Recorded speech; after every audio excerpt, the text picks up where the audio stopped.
episode of the Lakers Fast Break Podcast. It's Gerald Glassford coming up right back at you here for the Lakers Fast Break.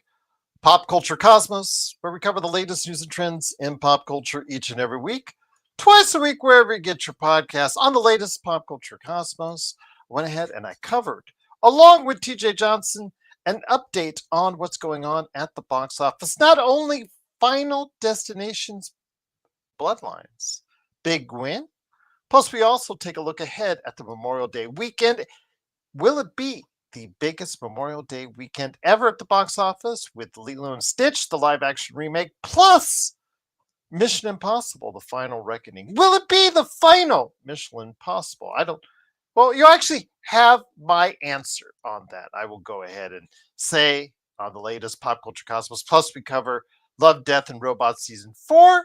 And as John Cena's heel turn been a good thing for the WWE? All prepared for you at right there on the Pop Culture Cosmos, indeed.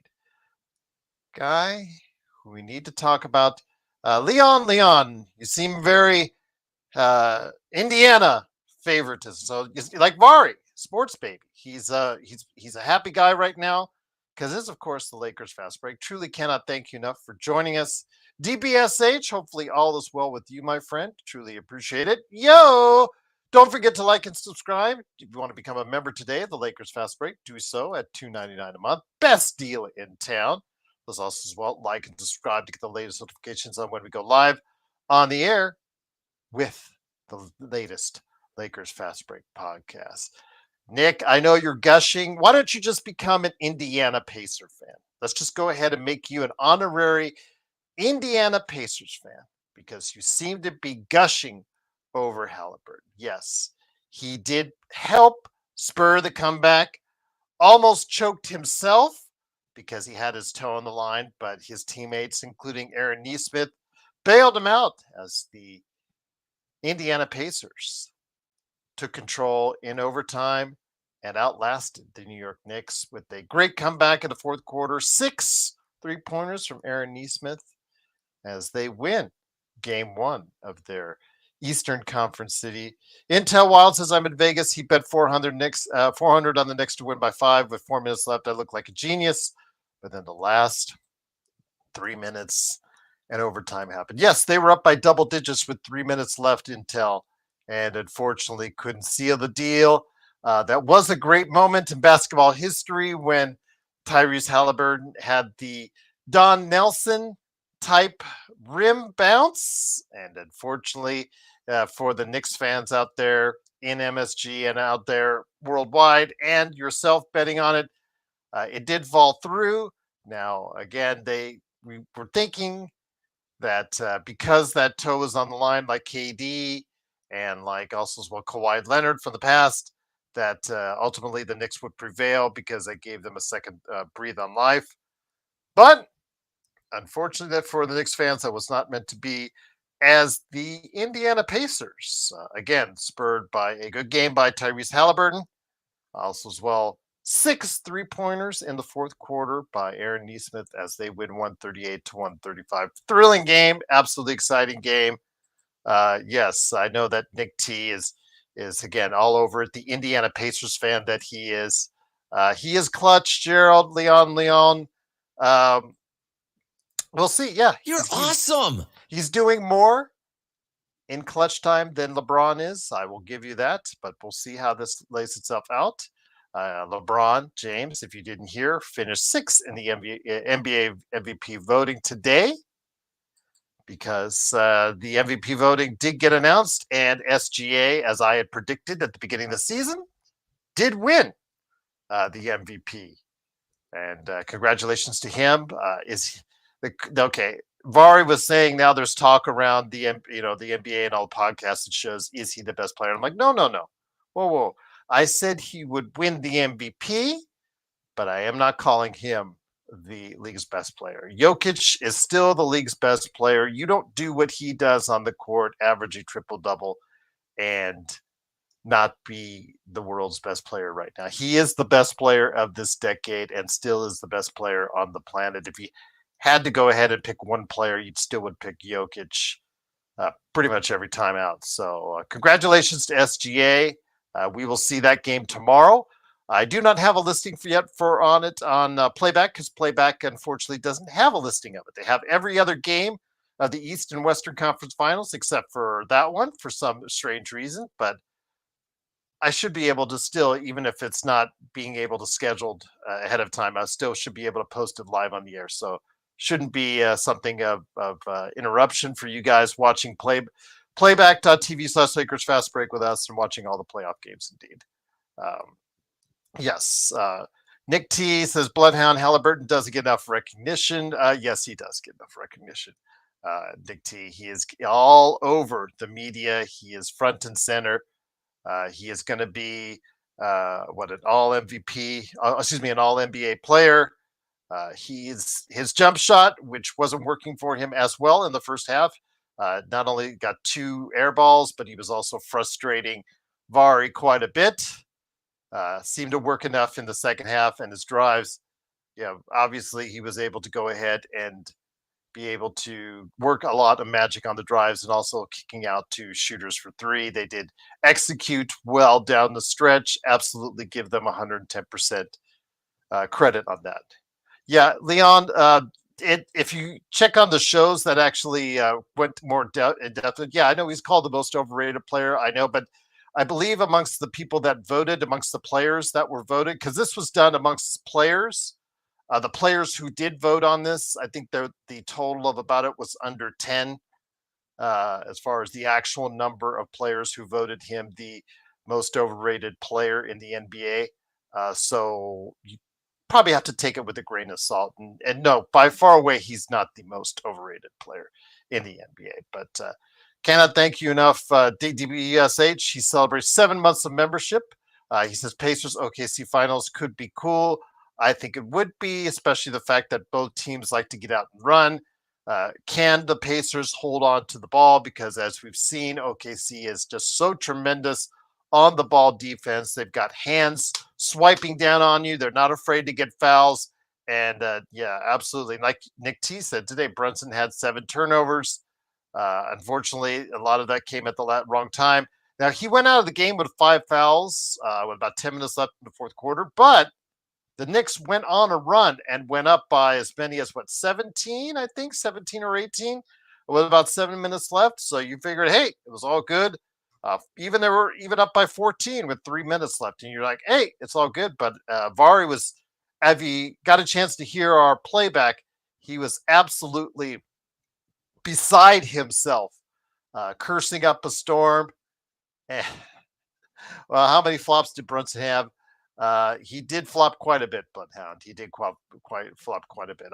I know that he was called flops and during our chat of the playback, but again, you got to credit Indiana for coming back, having the Stones come back. Although that would have been an all-time classic moment had that toe been inside the line and they finished it off in the first place. I don't know. I know he was, when he did the choke sign, he was doing it to Reggie Miller. Yes, in honor of Reggie Miller doing it to Spike Lee. But I don't know if Spike Lee was in the audience today. If somebody could tell me, I did not see a picture of Spike Lee in the audience. I know he was at Cannes earlier this week promoting his latest film with Denzel Washington, which I hear really good reviews on. So if that's the case, he may not have been at that game, although I can't imagine that they would have this game without him. But again, if he was in there, I didn't see even Ben Stiller. So also as well, yeah, I didn't see some of the usual celebrities there at the game. Maybe they just didn't have the camera on, like Timothy Chalamet and whatnot. So Leon says Reeves for Neesmith. Yeah, that would be great, but I don't think Indiana's buying that right now, Leon. What does Reeves give them that they need? Ask yourself that. Ask yourself that. What does Reeves gives them that they need? I'm waiting. Don't say offense, because as you can see, Indiana, one thing they don't need is offense. They need more defenders on it. A young scorer. I hate to tell you, Reeves is 28. He's actually Reeves is 26. He's going to be going. Wait, what is this? Is it 26 or 28? I think it's 26. Let me go ahead. Make sure that that is correct. 98, carry the one. Yeah, he is 26, going to be 27 here. So he's not as young as you may have him. Because remember, he was a full 4 year at Oklahoma. So he's not a young scorer. They don't need scoring on that team, Leon. Giving them another score doesn't help them. They need more defenders, as we saw several points in the game. And I was talking to Avari on this. The defense for Indiana at times was atrocious. They got out and they hit 8 of 8 shots. Their first 8 shots they hit and couldn't sustain a large lead over New York because their defense was that bad. And obviously, when you're giving up 135 points, that's not telling you did a great job on the defensive end. They outscored New York. And so I don't think that's something they would really be interested in. Nick T, yeah, they need rebounders. Absolutely. Mitchell Robinson at times, you saw in the first half, kind of ate them alive with size and rebounding ability. So we will have to see. So, yeah, they will have to pay Neesmith. Yeah, Neesmith cashed in his check. He's going to be going to the bank after a game like this. Yeah, 6 3-pointers.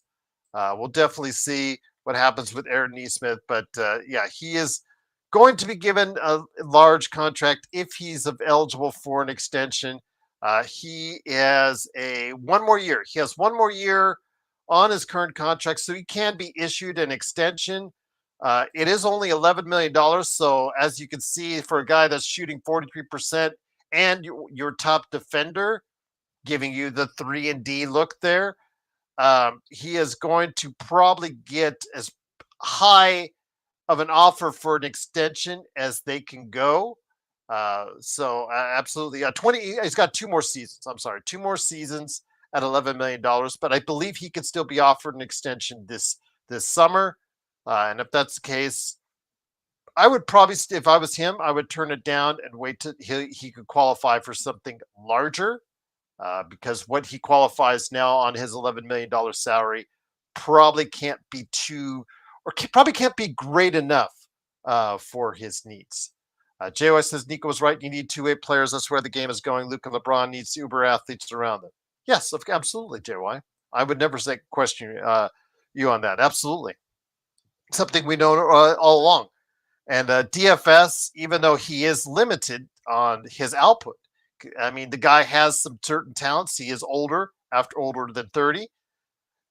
He does exhibit some of the things that you want. He's a good defender and he's a good 3-point shooter. I just wish he would have been able during the course of his career to put that together in a more substantial fashion, like for instance, being aggressive, taking more shots, etc., etc. But he is just a 10-point a game player. When all is said and done, he is just a 10-point a game player. It's not going to get any better than what you saw this season from him. So, but he gives you just a look at what the Lakers need because they do have so many one-way players there. So, absolutely, in as far as the Lakers are concerned, they do have so many one-way players, and that's just some of the talent evaluation questions I have in regards to Rob Pelinka. By the way, Joe Soro, he did get back home. He was at the Dodgers game tonight. He's just grabbing a bite to eat, and he said he was going to join me here in the few minutes. Defense wins championships, Nick. Championships. But Leon says Neesmith and Nembhard both can create a shot and drive in. DFS can't. Yeah, see, there are limits to his game, but he is still somewhat effective. But I don't think it was a home run or a season-altering trade like Jamie was saying on the weekend. I think it was a decent trade, and that's the problem. Decent acquisitions. Rob has the home runs. Getting Luka Doncic was the home run. A couple years ago at that trade deadline, obviously they hit on enough things in the right way that helped facilitate them to get it going and run to the Western Conference Finals. So obviously that day was very good for them, but they don't have enough good, solid transactions that build a team. And it doesn't always have to be that home run, but it has to be something like a DFS trade, which is a good, solid hit, a good, solid transaction. Hitting right on your draft picks. Max Christie, for whatever I say, about him. I just think he's a rotation player. Second round, getting a rotation player in the league is just it's a good get. But there's not that much that Rob has done in getting really solid, I guess, transactions overall outside of the occasional home run that he's hit. So we will see what Rob can put together in the offseason. But Leon says, "Am I excited about our draft this year? We don't. We have one pick. No, Leon, we only have a pick at number 55. That's the only one pick we have. Is second round, number 55. But there's many as 6 big guys that could be available in that second round. So one may fall down to the Lakers. And here today to go ahead and talk about the NBA game or his time at the Dodger Stadium today. He had really good seats. Good man indeed. It is, of course, the guy behind SimBlades, SimBladesWithAY.com. And, of course, also as well, his game Corrupt on Steam and the Joe Soro Experiment. It is Joe Soro. Joe, good to have you here. I know that people are talking, Nick T, Leon. Welcome, Leon. You're now see you here for the past couple of days. Good to have you here as now maybe hopefully a regular. It shows the need after what we saw tonight with the Indiana-New York game. It really helps to have two-way players who are versatile at doing different things on both ends of the floor. I know Indiana did not have the defensive masterclass that you were looking for, but down the stretch, you've always talked about clutch play that LeBron has not been able to show you as of late, that you're hoping Luka, with his new conditioning plan, which we'll go ahead and talk about here in a few minutes, because that was the latest story about for the Lakers today. Your thoughts, this type of clutch play where they came back from 17 with 7 minutes left and 14 with 3 minutes left, that's exactly what you're looking for, this type of clutch play from the Lakers next season. Well, a lot of the clutch play takes the credit, but if you see how the last 2 plays that Indiana had, and I didn't get a chance to watch the entire game because I was in a stadium and I didn't want to watch my phone like every other douchebag in there the whole time. I waited till the end. I saw the score. It looked like the Knicks were comfortable in the end. And then all of a sudden I kind of checked back the last minute, literally the last minute, and found out that it was a close score. And then when I saw the Knicks purposely foul Indiana to keep them from hitting a 3, it reminded me of Oklahoma City doing that before they lost one of the playoff games in the same manner because Chet Holmgren couldn't hit a free throw. That was the only way you make that decision is if you know your free throw shooters are going to make their shots.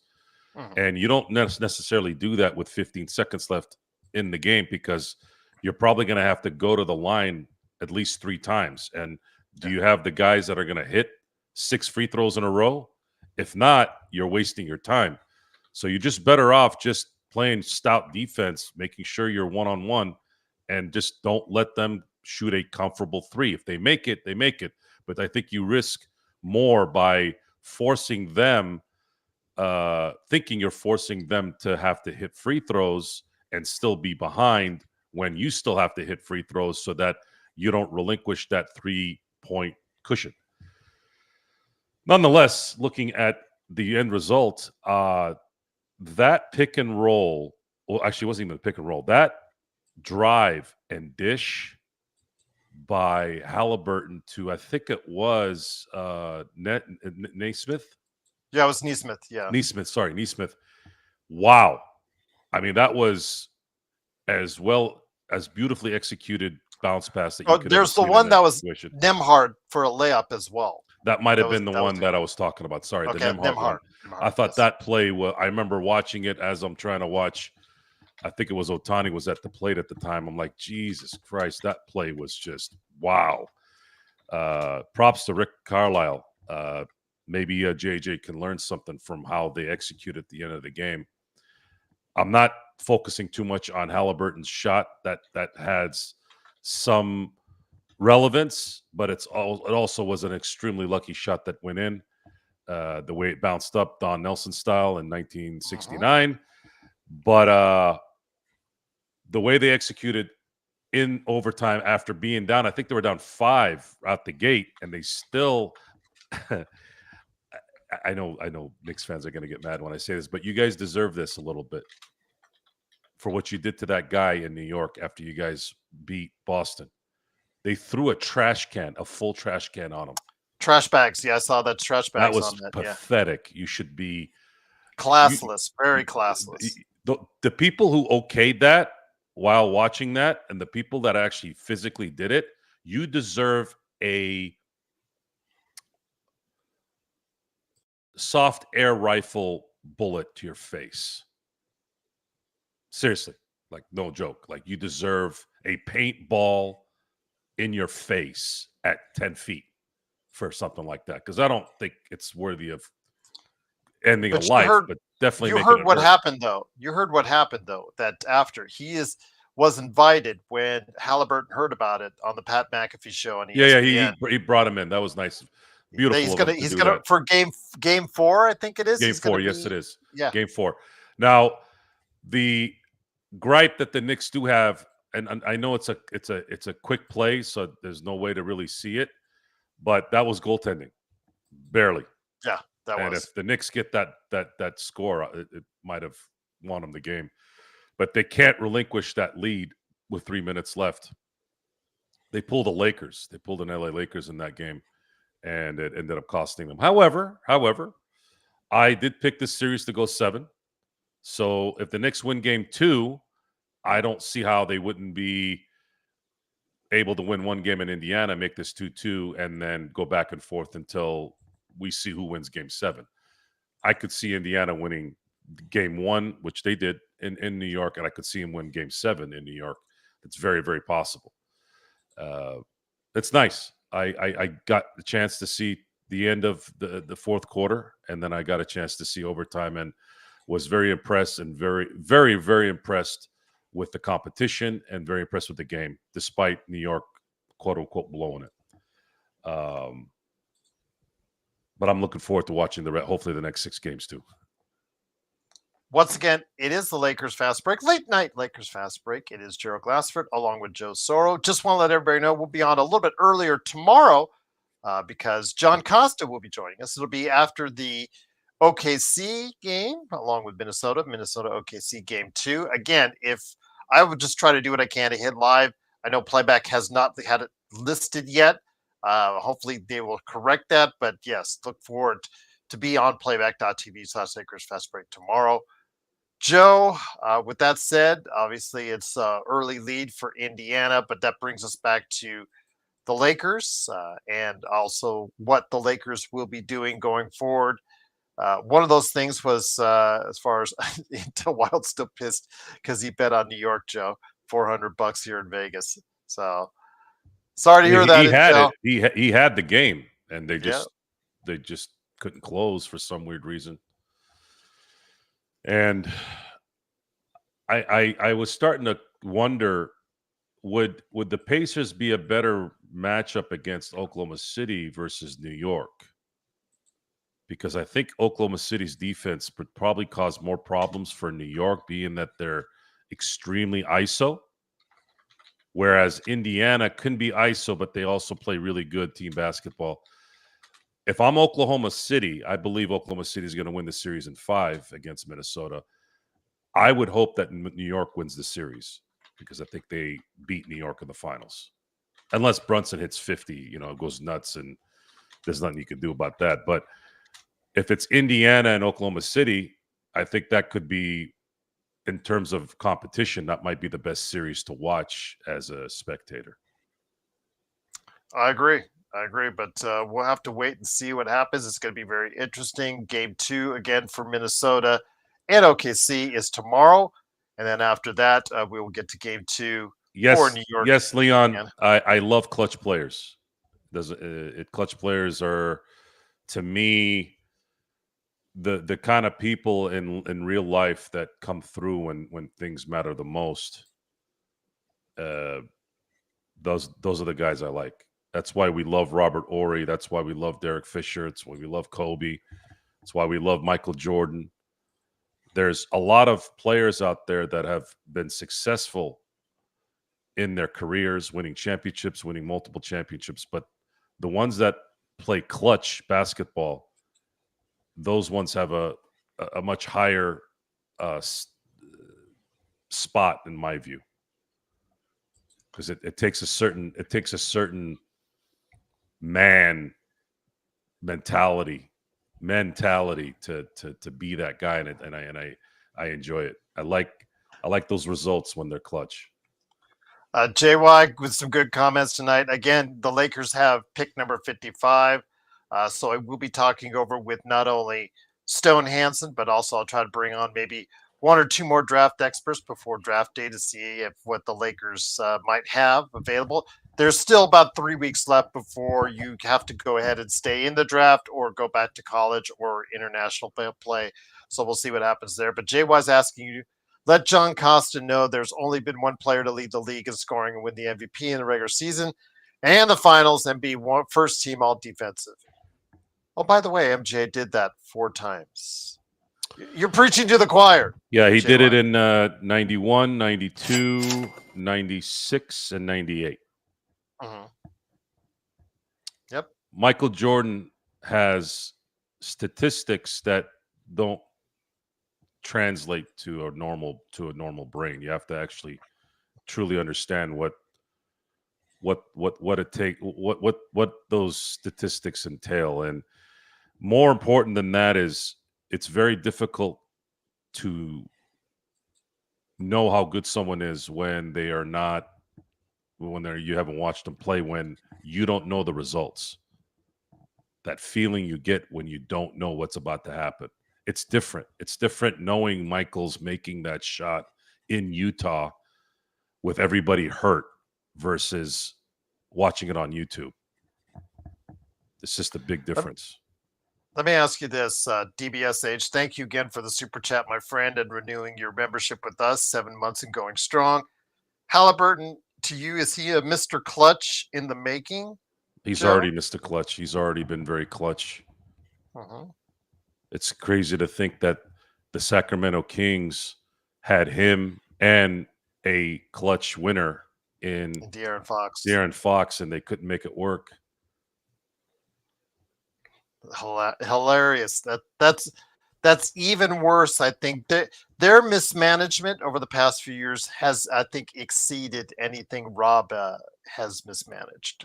To give people an idea, and that's saying a lot about how badly they've mismanaged, and they're only looking worse and worse. I mean, this last reach and last gasp at the play-in in a ever-building West, Joe, unless something dramatic happens this offseason for the Kings, I don't see a good outcome for them, because the Bulls West that they have now in DeRozan and Levine, I don't understand what they're doing. I don't understand what direction they're going. They're looking like a possible 35-win team that's going on the road to nowhere. I'm still in shock that a Serbian GM didn't draft a half Serbian player. Agreed. That always, I wasn't paying attention as much back then on it, but when I look back on it now, what was it? What was it that made you not make that decision? DeAndre Ayton going to Phoenix, I guess sort of at the time, 2020, you can look at it hindsight 2020, but Sacramento had no business drafting Marvin Bagley third. I don't know what. So from before, even when they acquired Chris Webber back in the late 90s, he didn't want to be there. But he finally got tired of being the malcontent that he was in Golden State that year one, and then being who he was in Washington, he finally said, "Look, I'm going to just be a good boy now and stop complaining and just play ball." And they were able to build a good team over there and almost won a championship. And that's Well, to give you other well, to than give you them, an idea, other than them being a champion in Rochester back in 1951, they've really been they've been a terrible organization for a very long time. well, to give you an idea, Marvin Bagley Jr. is a free agent, I believe, this summer. And there's a very real possibility to tell you how badly this has gone wrong. He may only be able to get a minimum deal in the offseason from a team. And we talk about Luka, being shorted $100 million on an extension by being traded to Los Angeles. Marvin Bagley, by his career from being number 2 to now being one of those lottery picks that is just barely trying to stay in the league at this point. I mean, Aiden is still a $30 million player for at least another season. We'll see where it goes from there. But, it just shows you the mistakes that were made at the top of that draft by not really evaluating and understanding just how good Luka Doncic can be. Is it Mateja? Mateja. Mateja. He's a quarter Serbian. His father is Slovenian, half Serbian. His mother is full Slovenian. Okay. I would not have voted for Shai Gilgeous-Alexander as an MVP. This was Jokic's MVP. I told you what the narrative was. MVP, I mean, MVP we argued fatigue, about it. MVP fatigue needs to stop in the NBA. They have a really, really bad. They've had a bad habit of that since the 90s. Okay. Again, I just you could tell what the narrative was going to be, Joe. I'm not saying that SGA had the better season. You just knew exactly what the voters were going to go ahead with as far as the narrative. And whether you say it's fatigue, which you can, absolutely, that could be the case, especially because of the fact that, quite frankly, and I said it before you came on, he's still the best player. Jokic is still the best player of not only this decade, but still right now he is the number 1 player in this league. And to not be voted MVP, obviously, he has to be disappointed, especially in the year that he averaged a triple-double, one of only a select few to do so. But you could just tell the narrative was going in that direction for SGA. Terrible, and I'm over this giving the MVP to the first seed of every team all the time. I'm just so sick of it. It's supposed to be the league's MVP. And people have different interpretations of what that is. And I'm reading what it says as the description, and it doesn't seem like the description fits who they choose most of the time. The most valuable player of the NBA. You take Jokic off Denver, I don't think Denver even sniffs the play-in. Yep. And you gave Russell Westbrook in 2017 the MVP for doing much less. You gave an MVP to James Harden a year later for doing much less. So it doesn't make any sense to me. Thank you so much for the super chat. Intel Wild, he says the Toenail Clippers trade away Alexander for PG-12. I know it's 13, but he plays like 12 now. Yeah, he's an afterthought. He's a shell of what he once was, especially this last season from what we saw him in Philadelphia. But SGA, he has developed into someone who has earned who's gotten the MVP, and he is taking his team possibly to the NBA Finals. And you just look at that trade, Joe, of SGA and all those draft picks. I got to find the list. I'm trying to find it now about how it looks, because there was a great tweet the other day that I saw that actually had it listed. How many draft picks there were. That's the building. That's the cornerstone. Is this as good as or better than or not as good as the Herschel Walker trade in the NFL? It'll have to first bear a Larry O'Brien first Okay, that's to fair. to That's fair. compare it to the Herschel Walker trade. And maybe win another championship after this one. Then you can say Because it's it pretty. did tell a lot too for Dallas. I give you that. Yeah, Absolutely. yeah. And I was talking to Jeff about this.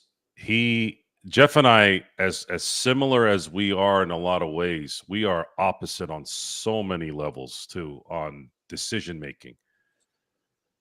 Doc Rivers told Ballmer that you might be making a mistake sending Shea Gilgeous out, but they wanted Kawhi so bad that they had to sacrifice Shea for Paul George so that Kawhi would commit.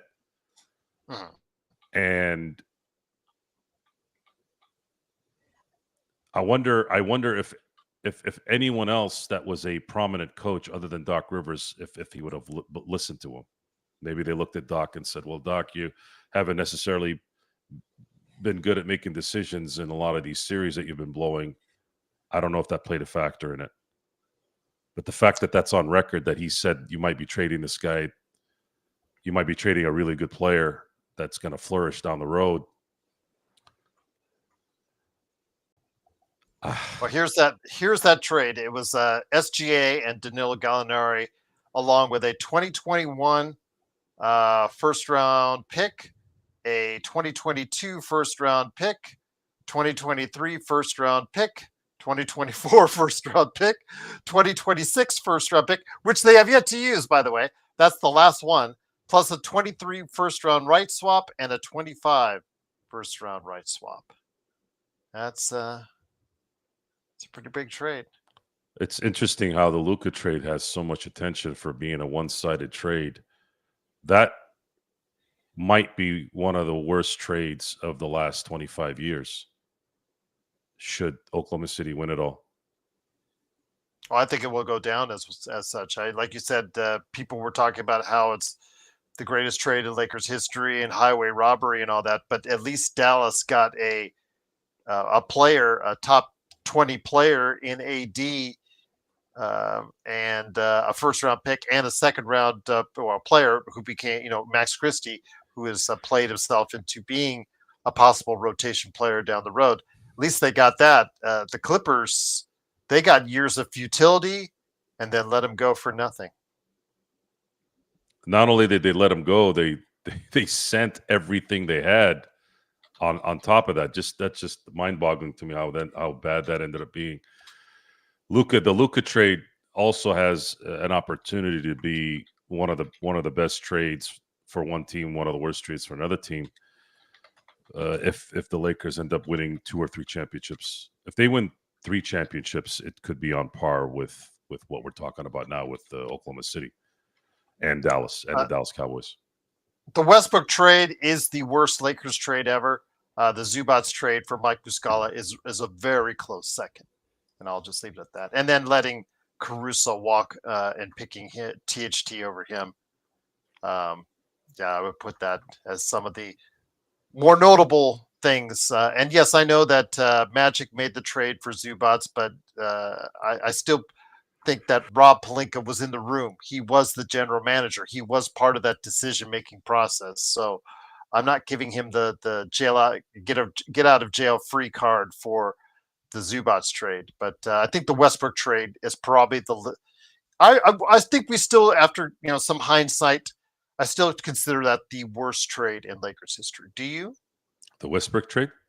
Yes. Yes, 100%. Yeah. Yeah. Do you think that trade is as bad as this one? I don't. I think this trade is worse than the Westbrook trade. Yes, for Dallas or No, SGA. Yes, yeah. SGA is by far 10 times worse than the Westbrook trade. Yeah, by just far. saying something. It might not even be close. It's just the Westbrook trade is just a Laker issue. It's in the grand scheme of things, probably doesn't compare to several other trades that have been bad. And I mean, the Markelle Fultz trade by the Sixers and when they could have had Tatum, because I don't think Boston was going to pick Tatum at number one. No. I haven't heard anything like that they would have. Well, they'll tell you now in of course. retrospect. Yeah, I don't believe them. I wouldn't believe them. No. I don't. I can't fathom I can't fathom the feeling of a Clipper fan, and I'm putting air quotes in that. I don't really know what a Clipper fan is. I just think they're anti-Laker fans, really. They thought they were getting Kawhi, who was going to be MVP in Toronto, MVP in San Antonio, and you had Paul George, which at the time was an all-star, a perennial all-star, thinking they're going, well, we're gonna win a championship with these guys. We know that we're gonna win it. Hindsight in that situation makes sense, but it still doesn't take away from the fact that you not only sent a future MVP, league MVP. When I say MVP of Kawhi was a defensive MVP twice and a finals MVP twice. He wasn't a league MVP. The fact that you traded a league MVP, which is one of the hardest MVPs to win in any sport, in my view, basketball, to now have to watch not only the best player in that trade go elsewhere, you sent half a decade's worth of picks to that team, which has allowed them to add even more depth and will continue to add more depth, either using draft picks or using draft picks to acquire talent. Oh, and by the way, they're paying Shai Gilgeous like $36 million instead of $60 million for right now. Let me ask you a question here before we get to our topic about Luka and his conditioning.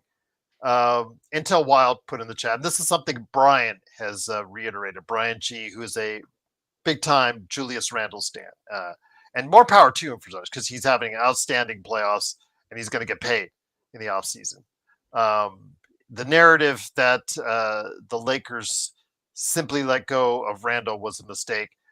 Weren't there financial restrictions in their reasoning why they had to let him go, so that they could get LeBron James, plus the fact that they play similarly as far as their position is concerned, and Randle had not yet developed an outside shot like he has now? Weren't those some considerations? Because again, if you're choosing between Randle and LeBron, we got the title with LeBron. So I don't think that is at the quite the same level as the Caruso THT thing. But I can understand Intel Wild's point, because Brian in our playback has reiterated that also, Joe. The Lakers' only objective is to hit on stars. Julius Randle is a very good player, not a star. Zubac is a very good player, not a star. Alex Caruso, very good player, not a star. There's a theme there. They don't care about very good players when they have their eyes set on LeBron James and Anthony Davis. At that time, my view was there was already a focus on getting a big man, and it wasn't Zubac. They weren't thinking about Zubac. They weren't thinking about, can we team this guy up with Anthony Davis? And I remember vividly at that time, Zubac was getting dunked on like Sean Bradley in the 90s, left and right by everyone. And that might have played a factor in them not thinking he was going to develop into what he developed in. The Julius Randle thing, similar to the LeBron noise, he's coming to LA. Well, we don't really need Randle because LeBron's going to play that position. We're going to greatly upgrade that position, even though he was later in his career. So that's what was going on at that point. They didn't really care about very good players that might be very, very good players later. They were focused on getting Anthony Davis and LeBron James, and they did. The disappointing decision of breaking up a championship team is, in my view, worse than the Zubac trade, letting go Randle, because they had the team And even Anthony Davis, after the 2021 season where he came up lame in the end, said during that offseason, let's run it back. He's on record saying that. And if they had just let it play out, that same championship team would have probably met Golden State in the playoffs. And I truly believe they would have beaten that team. And then I truly believe they would have beaten the Celtics in the finals that year and would have passed the Celtics by beating the Celtics. We're never going to really know what that is, but based off of how good that team was defensively, if they were going to have an offseason, a full offseason, because there is some understanding that the 2021 season started a little too soon, and it was the COVID tax or the bubble tax. That's what they labeled it. I said, okay, I'll go with your little slogan, but you're going to have a full offseason now, especially with the fact that they lost in the first round. So they didn't go to the Western Conference Finals. They didn't go to the finals and lose. They bowed out in the first round, which meant they had an extra month to rest and prepare for the next season. Let the team run it back. Sign Caruso. Make sure KCP is still there. Make sure Kuzma continues to improve on defense, and let LeBron and AD do what they're doing. But didn't happen. Johnny, I don't know what I know you're a Sacramento fan, so I'm gonna just not be so hard on you. But your comment that Luka is a very good player, but not a star until he gets better defense. That's I don't know what you're smoking, my friend. But I don't know if you're saying this to talk yourself out of how badly botched that draft was in 2018, but let me run some things by you.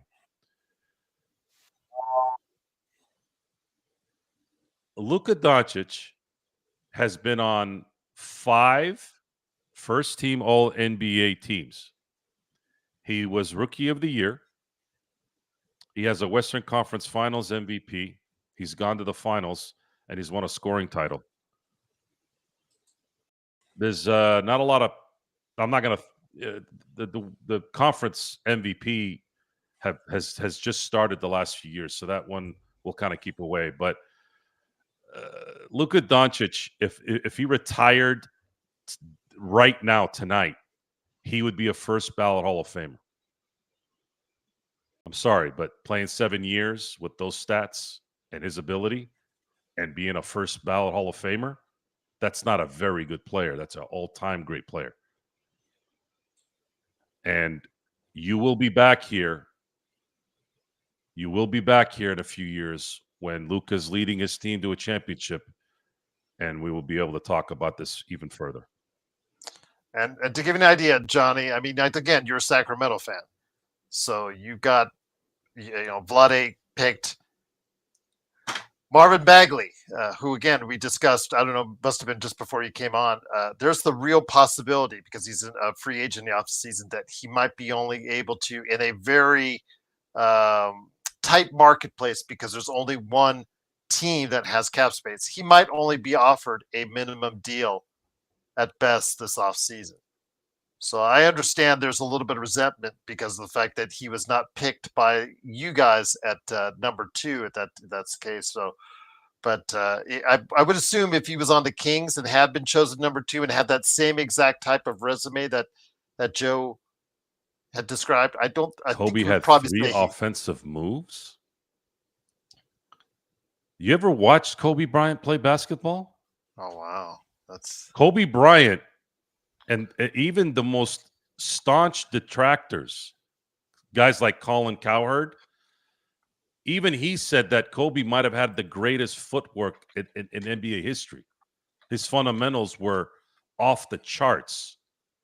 And I agree with that, because when they compare it to Michael Jordan, the reason why Michael Jordan's maybe a hair below Kobe was because Kobe had to be that good with his fundamentals.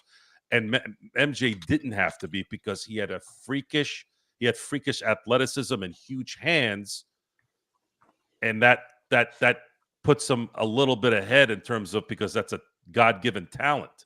Kobe didn't have those large hands. He didn't have that what I call an extra half gear.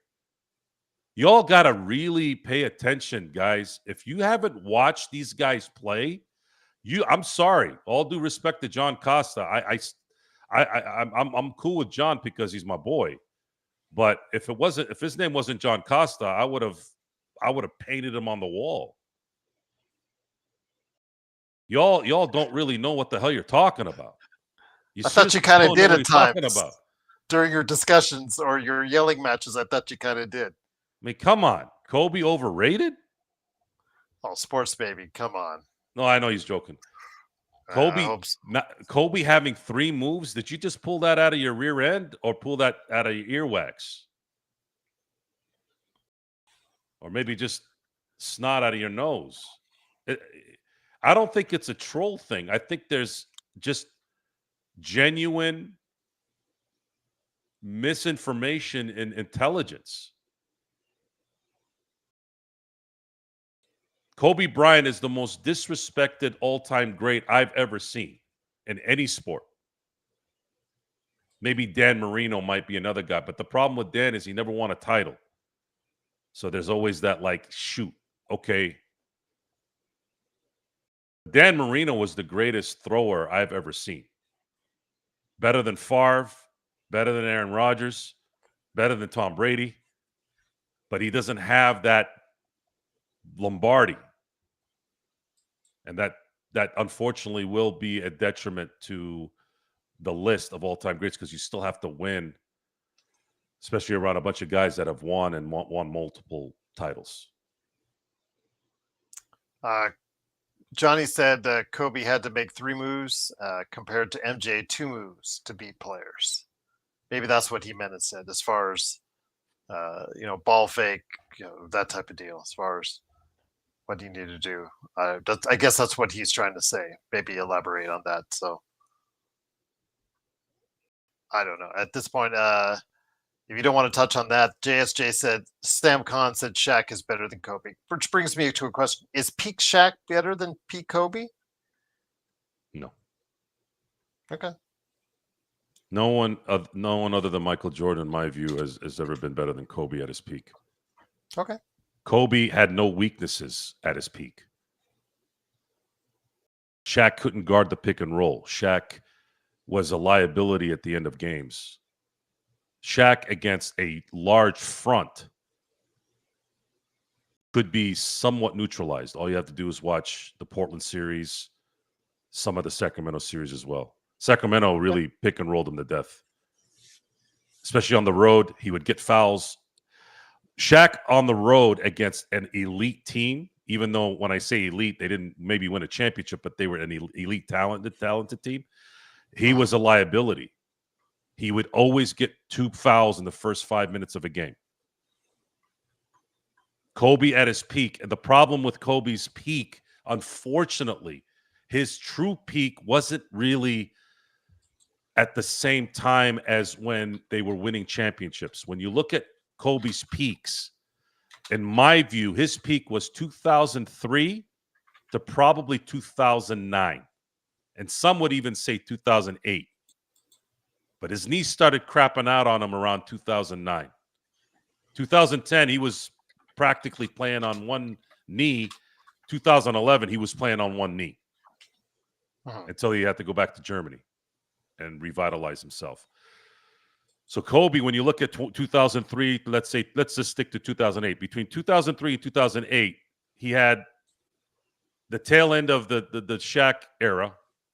And then he had that middle area, 3 years of Smush Parker and Kwame Brown and those guys. But if you had Kobe on a title contender between 2005 through 2008, you're talking about 5, 6, 7, 8. 2008 was a title run, but they got Powell in February that year, which is, I mean, the fact that they were able to do what they did in that short amount of time. Think about that for a second. February 1, and yeah, they might have been first in the West, but no one was going to say that they were going to win it all, especially with Bynum getting hurt they would not have gone probably past the second round that year if Powell's not there. So if you had a legitimate favorite NBA championship team in those years, I have no doubt that Kobe would have won more MVPs and probably won more titles. But we'll never know. So before we head on out, I wanted to go ahead and ask Joe this. I know it's been said. I want to say this too, guys. It's something that you have to understand when I say this. There needs to be the discussion of three-point shots in the 90s needs to be very clear. They didn't shoot threes in the 90s. Hell, they didn't even shoot threes in the 80s. You know how many three-point shots Larry Bird averaged in the 80s, and he was known as the three-point shooter, right? Uh-huh. You know how many shots he took from three?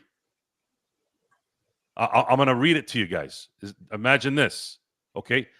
Bird played from 1979-80 to 1991-92. That's 13 seasons.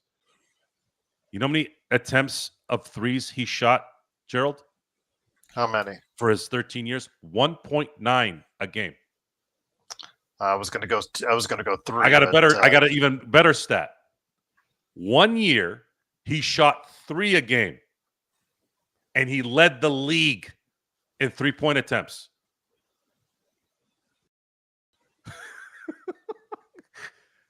James Harden would have beaten that record in the first 2 minutes of a game. Now, so you guys got to understand eras. You know, I've talked about this about the Terry Bradshaws and the Roger Staubachs and the Kenny Stablers, or even the Lynn Swans and those and Cliff Branch and Biletnikoff and all those guys. They look at the stats, people from the 90s and 2000s, young guys. They're like, oh my God, Lynn Swan barely had 300 receptions. I go, did you watch football in the 70s? Now, I didn't watch football in the 70s because I was born in 78, but I am an NFL historian. I know virtually almost everything about the NFL. A lot of people don't know that, but you're going to find out soon on The Experiment. Now that I have my own gig, you will find out more about how much I know about football. That's really my first love. So you have to put it in context of the eras. The eras matter. You can't just say, well, LeBron shoots better threes than Jordan. Jordan didn't shoot threes in the 90s. Jordan was the greatest mid-range shooter that ever lived in any era. And he can get to the basket anytime he wanted. I mean, I can go down the line on that, but I think we've already talked about that enough. So before we head on out, my friend, I do want to go ahead and ask you real quick. It was reported earlier today on the Mind the Game on a podcast, the producer of the Mind the Game podcast, the one with LeBron James and Steve Nash. His name is Jason Gallagher. He indicated, quote, I've heard from folks that are pretty honest about the conditioning stuff or whatever, that Luka has already begun to clean slate, starting anew. He is already in this mindset of changing a lot about himself. Now, I've heard it before, but not from specific people that have been critical of him. So let's just say, great. He's doing a lot of things that people have been talking about. The fat Luka, the out of shape Luka, the shot that many have construed was a shot at Luka from JJ, claiming that this team needs to get in championship shape, was directed directly at him. So with that said, my friend, I know there's a lot of haters for Luka out there. There's a lot of haters in our audience out there in regards to Luka Doncic. Still, when an perennial MVP candidate falls in your lap, I guess obviously to some people's chagrin, it's not what they wanted. I don't know if that alone will obviously get the haters off him, but how important is it for him to go ahead and rethink about how he takes care of his body going forward?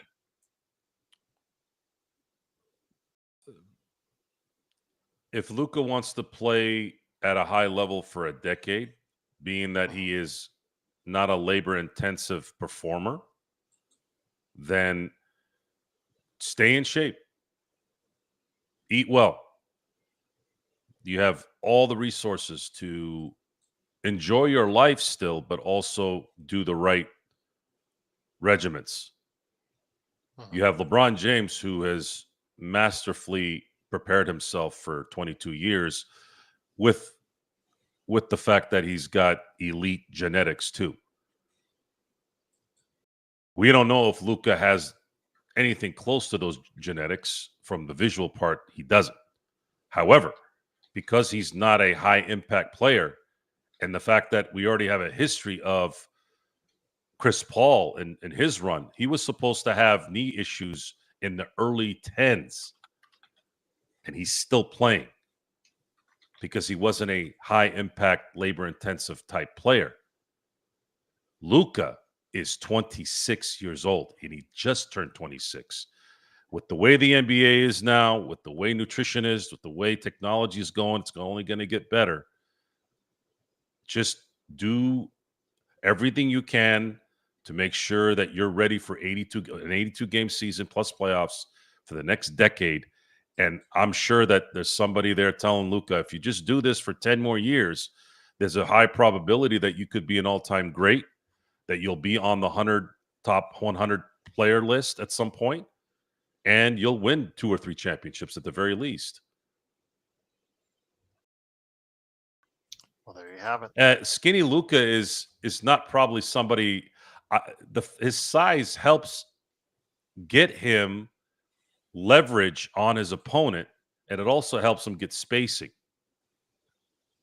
So my look on it is eat well, work out. He doesn't need to be David Robinson ripped, but enough to where his body can recover, because he's so damn young still. If he's doing the extra work, his body will recover much quicker during an 82 game season, and he'll have less problems with his calves and his ankles and his knees. Well, there you go. Again, they won't get rid of all the haters, but if he comes back in shape and it's apparent that Gerald, there are people. There are he people. sets the step in the right direction. People. I've heard siblings try to gouge each other's eyes out for their dead parents' money. That's something that always cracked me up about social justice in this country. I don't know how it is in other countries. I'm just going to base it off what I know in America. The fact that we're supposed to like certain people and we're supposed to support certain people because of their inequalities or their disenfranchisement, whatever. Folks, there are family members, and I'm not talking about one here and there. I'm talking about a lot who despise each other, all so that they can get currency. So to sit here and worry about people hating Luka Doncic, not happy with what he did, having his entire life being uprooted under him, being treated like garbage, disrespected, called fat. And my definition of fat has completely skewed if I was that stupid to understand what's going on now. I mean, if Luka's fat, then who's not fat now? Or who is fat? What's your definition of fat? I don't know. Luka never looked fat to me. Bigger than he was in his first few years, okay. But I saw him dominate a league when he was right. And I'm looking forward to him getting right here this offseason, going into next season, fully prepared, fully invested, fully focused on getting back to when he was making the first team All-NBA teams. And I assure you guys, if the Lakers end up, if Luka plays better than he did in this last half season, he's going to be an MVP candidate. If the Lakers end up getting a 1 seed next year, he's going to be an MVP. Or And maybe Joe, the guys in Ohio and the Northeast won't vote for him because they'll make up some bullshit excuse on why he's not the MVP. Best League says, but Jokic is fat.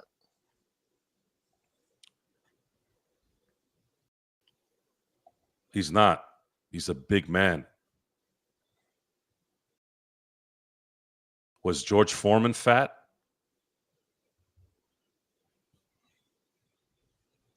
Talking about George Foreman after he came out of retirement or before he went. Did you feel that he was fat? I felt he was obviously he was what, he's in his mid-40s at that time. He looked a little overweight, but my God, that power in his hands, that didn't go away, as we saw. Yeah, Michael Moore will attest to that. And Yes. so will Evander Holyfield when he was in his prime. George Foreman fought Evander Holyfield, and I remember that fight vividly. And he messed up Evander. Evander ended up winning that fight, but he messed up Evander pretty good in that fight. Pretty crazy. Back then, 40-year-old boxers were not the norm. And you didn't have the Paul dildos running amok in boxing. If those two clowns were around in the 90s, somebody would have sent them to Mars with one punch if they had any inkling of fighting a real fighter. You all should be ashamed of yourselves. Anybody who pays for a fight for those clowns, you should be ashamed of yourself. And Mike Tyson, I had a lot of respect for Mike, but him degrading himself fighting those guys, I don't care how much money they gave him. I don't know how much your dignity is worth fighting dish rags, balding dish rags that look like broccoli heads of broccoli or heads of cauliflower. So with that, it is the Lakers fast break. It is Joe Soro along with me, Gerald Glassford. By the way, did you have a good time today? Absolutely. When Teo hit that 3-run jack, I was so tired of Burns and so tired of Arizona tonight. They were a massive irritant, and this might have been Dustin May's best pitching performance in his career. He was absolutely dominant as he. The D-bags were just hitting everything, absolutely everything. The Dodgers have thrown their way. Now Yamamoto had an amazing night last night, but he's been pitching great all year. The one bad game they did have was the Gurriel grand slam that ended up costing them the game last week in Arizona. But he made up for it in this game, or yesterday. Well, technically 2 days ago now. It's because after midnight, but he made up for it, and it's unfortunate that Tanner Scott couldn't close it out and win 1-0 to have him win the game, but they still came back, and then tonight, Marte hit another home run. They were up 1-0. Looked like Burns was gonna probably go 7 or 8 again because he had a dominant performance last week as well against the Dodgers, and then he made one mistake, a breaking ball slightly low in, and the second I heard the crack, you knew. Hearing a hit live is much more telling than hearing it on TV. When you heard that crack, it was the only sound I heard. I didn't even hear the Marte home run. I didn't really hear that one. It was just at the right time. The beginning of the game was warm enough. It went out. But this was when things kind of cooled down a little bit. You heard that crack, and that son of a gun went straight out. Not even anywhere close to the fence. It went above the fence and into the net. And as soon as I saw that, it was closing time after that, and they ended up winning 3-1. There you go. Getting back on the right track. The Dodgers, absolutely. So for more of that, go ahead over to the Joe Soro Experiment channel on YouTube. Best League says no, MJ Roy is Jones Jr. is not better than Mike Tyson. but it's hard to compare those guys because they're completely different weight classes. And completely different fighters as well. Best League says MJ is just the GOAT because LeBron still plays. After that, it will be different. No. Has nothing to do with that. LeBron is not a better basketball player than Michael Jordan, and in 22 seasons, he's still not as accomplished as Michael Jordan. Michael Jordan accomplished all that he did in 15 seasons, and really, technically, really 12 and a half, if you really want to get technical, because I don't really count the Wizards' time. But it doesn't matter what LeBron does statistically. He is never and never will be a better basketball player than Michael Jordan, and there's no basketball player ever that's been better than Michael Jordan, in my view. And comparing Kareem and Wilt and those guys to Jordan is hard because those guys are big men. Those guys don't control the ball. They go to the post and they wait for the ball to be brought to them, especially in their era. JSJ, I don't see the point of doing a trilogy between John and Joe, but you know what? I'm sure that subject at some point in time will come up once again in conversation. And if it does, then I don't believe LeBron is better talent-wise than Kobe. No. LeBron is probably going to be the most accomplished NBA player of all time in terms of statistics, and he's won multiple championships, and he's had a longevity thing. But in terms of the best basketball player, the two best basketball players I've ever seen are Michael Jordan and Kobe Bryant. They had they didn't have a weakness when they were at their peak. They had no weaknesses at their peak. So with that, it is the Lakers Fast Break. It is now Thursday, so go ahead and join us later today on playback.tv/Lakers Fast Break for Game 2 of OKC versus Minnesota. And then after the game, hopefully Joe will be there for it. I know I will be because John Costa will be here. Maybe you will, JSJ, get round 3 impromptu on that discussion, but we'll have to wait and see. But we'll be talking about Lakers because I actually want to hear what John's plan for the offseason that he thinks the Lakers should follow, which we'll go ahead and see if that works out. Can't be any worse than what I've been seeing from Laker Tom as of late. Go ahead and follow at Laker Tom on Twitter to find out what he's been talking about. So, Joe, thank you again for stopping by. Any last thoughts before we head on out?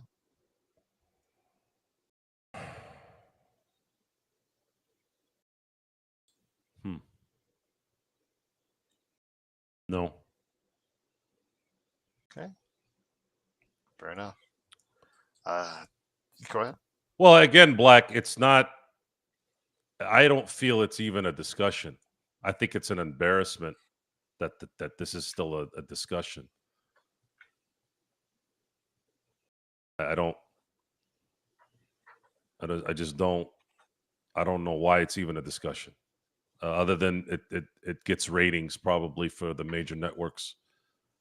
I think it's a disrespect to Michael Jordan that you compare LeBron to him. And there's going to be a sense of homerism on my part, thinking Kobe's the second best player of all time. I'm not thinking it. I know it. I watched Kobe Bryant play 20 years. I watched Michael Jordan play at least 10 years. With me being old enough and invested enough to understand what I'm watching. I just did not. I've watched two basketball players in 30 years. They're the only two players I watched, and I would just sit down sometimes and go, "What did I just watch?" I watched it live, too, for Kobe. I didn't get a chance to see MJ live, like in the same building. But I literally saw Kobe play. I saw Kobe shut down, at that time, the most devastating offensive force in the league other than Kobe, which was Tracy McGrady. I physically, with my own eyes, saw what he did to him in the fourth quarter. You don't do that kind of stuff It doesn't matter how great you are. You don't see great players completely shut down another great player. Great players don't get shut down. They may be contained to a degree, but they don't get shut down. And not only did he shut them down, he dropped buckets all over him and came back from behind. You just don't see that. You don't see that, especially in basketball. I think that's right, Best. People 35, I'm going to adjust it a little bit, tweak what you said. People 35 and over will say MJ for the most part, and people 35 and under will say LeBron is the best player of all time. I think, again, people 35 and under just haven't had a chance to see Michael Jordan enough to evaluate him. And the thing is, the people that are 35 and older that have seen Michael Jordan live and have seen LeBron's career live, you just understand and you just see and you can understand how the NBA was at that point in time, how they defended him, how important he was to the league, how effective he was at what he was doing. I mean, I don't hear any LeBron rules. They've created the Jordan rules because so many teams tried to do anything they could to stop Michael Jordan. LeBron never seemed to get to that level where teams would be so ardently against, trying to get together to come and try and stop LeBron at any situation that they could, to the level that they could and that they tried to do against Michael Jordan.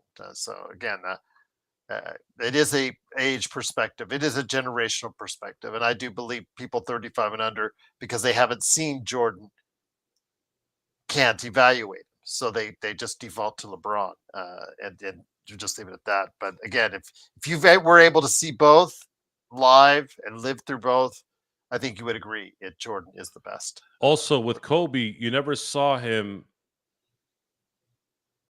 One thing that MJ and LeBron have in their careers that Kobe never had a chance to have was he never had a chance to come into the gates and be the guy. He had to wait. And it wouldn't have mattered, folks, if MJ was on the Lakers in 96, if LeBron was on that team in 96, Shaq would have always been a one option no matter how good Jordan, no matter how good LeBron were. Because that's how good Shaq was, especially between 2000 and 2002. Shaquille O'Neal, between 2000 and 2002, was the baddest son of a gun in those years and should have won 3 straight MVPs. He was that bad. Bad as in good. Like the Bad album. And we would love to say LeBron. It's a funny skit on Key and Peele, by the way. I highly recommend it. The Gideon's Kitchen. Got to watch it. Yeah, those One guys of are the funniest good. skits I've ever watched in my life. Too bad they don't work with each other. But again, Peele has become a big time director, and what can you say? Because he is. Well, they had their time. I think it was. Yeah. They got out at the right time. But yeah, Kobe never had a chance. If Calipari had listened to himself and drafted Kobe to play in New Jersey would have never left New Jersey. That's how big Kobe would have been over there. Mm-hmm. He would have been God knows what over there. He would have been the MJ of New York or New Jersey. Kobe Bryant was better than Tim Duncan on his best day. I agree.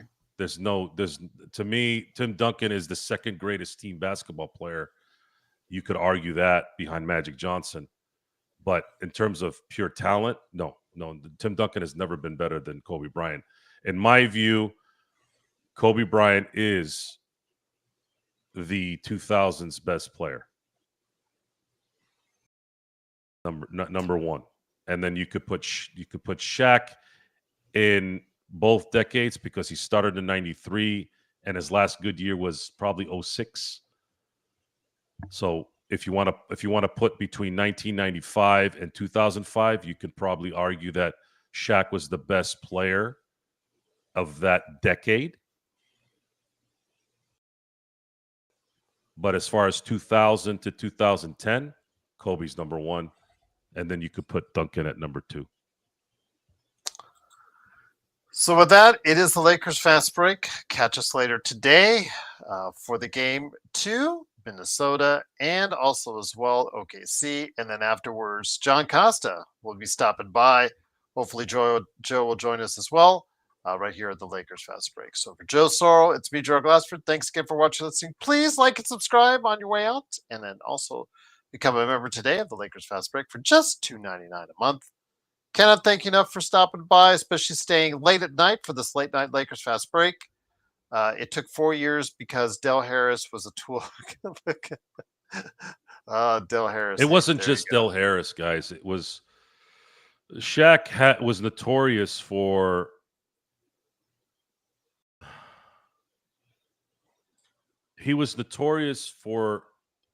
losing interest. And that's kind of what kept Shaq from probably being the number one of all time at his position. He was swept in his second year with Orlando, got swept by Indiana in 1994. Then he got swept by Houston in 95 in the finals. Then he got swept by the Bulls in the Eastern Conference Finals in 96. Lakers went 5 against Utah in 97. Got swept by Utah in 98. Got swept by San Antonio in 99. So there's two different versions of Shaq that's creating the same results. So you can't go back and say, well, Joe, this is what happened. This is what he either got swept in the first round. He either got swept in the second round. He either got swept in the conference finals or he got swept in the finals. He had every kind of sweep all the way up until Phil Jackson came. And Kobe matured at that moment. Kobe played his first full season because there was a lockout season in 99 where they played 50 games. He didn't start in 98. He was a sixth man that year. And then he didn't play hardly anything in 97 when he was a rookie. So Kobe's first full season was 2000, coinciding with Phil Jackson arriving and basically telling Shaq, just do what I say and you'll win a damn MVP. The fact that you've been in the league 8 years and you haven't won an MVP yet is a travesty. Give a damn. Give a damn about being the best. And Shaq did it. Shaq did it, had one of the greatest, if not the greatest, single season NBA run I've seen. I'm sure there's been others in the past, but I'm talking about what I saw. He won the scoring title. He won the MVP. He won All-Star MVP. He won the Finals MVP. He was second in rebounding. He was third in blocks. He was even second in the Defensive Player of the Year award that year behind Alonzo Mourning. I mean, Shaq in 2000 was the most dominant force I've ever seen. The most dominant. And he still needed help in the end, though. They still needed some extra to get out of whatever they were in. So with that, it is the Lakers fast break. Join us later today on Playback. Big shout out to Matea from Slovenia. I think our first Slovenian, at least acknowledged audience member. So great to have you here. Thanks again for joining us. We will be back later today. Again, playback.tv/ Lakers Fast Break. And then, of course, Lakers Fast Break with John Costa. Hopefully, Joe Sorrell. Who knows what else will show up. But we'll keep having shows throughout the summer. Just keep joining us. We'll talk about Luka getting in shape. We'll talk about LeBron being LeBron. And we'll talk about the NBA and the Lakers like only we can right here at the Lakers Fast Break Podcast.